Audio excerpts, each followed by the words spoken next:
இதில் என்னென்னா உழைப்பு வந்து ரொம்ப அதிக நாள் ஆச்சுங்க. ஒரு வாரமாட்டாயிரும் இந்த தோப்பு வந்து சுற்றி வெட்டைப்பாத்தி கட்டுறக்க. ஏன்னா ஆள் விட்டு கட்டணும்னா ஆள் நம்ம சொல்கிற மாதிரி கட்ட மாட்டாங்க. ஆனால் டெய்லி ஒரு 20 மரம் நாமளே கட்டிடுவோங்க. ஸோ அதில் வந்து பார்த்திங்கன்னா நம்மாழ்வார் வீடியோவில் பார்ப்பணுங்க. அவர் சொல்லுவாருங்க, மரத்துக்கு வந்து தண்ணி பாய்ச்சல் வந்து பார்த்திங்கன்னா ஒரு 3 அடி தள்ளி இருக்கணும்.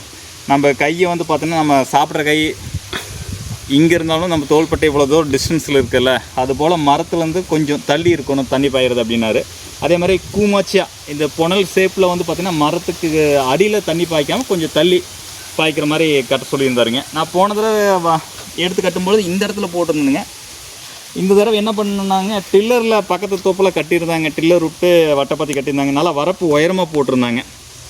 ஸோ அதை பார்த்துன்னு நம்மளுக்கு ஒரு தாட் வந்ததுங்க, சரி நம்ம மம்டியில் இவ்வளோ உயரமாக போட முடியாது, அதனால் டில்லர் விட்டு கட்டி பார்க்கலாம் கட்டினேங்க. இதை முதல் தடவை ட்ரை பண்ணியிருக்கணுங்க. ரிசல்ட் அடுத்த வருஷம் கண்டிப்பாக உங்களோட ஷேர் பண்ணுறேன்.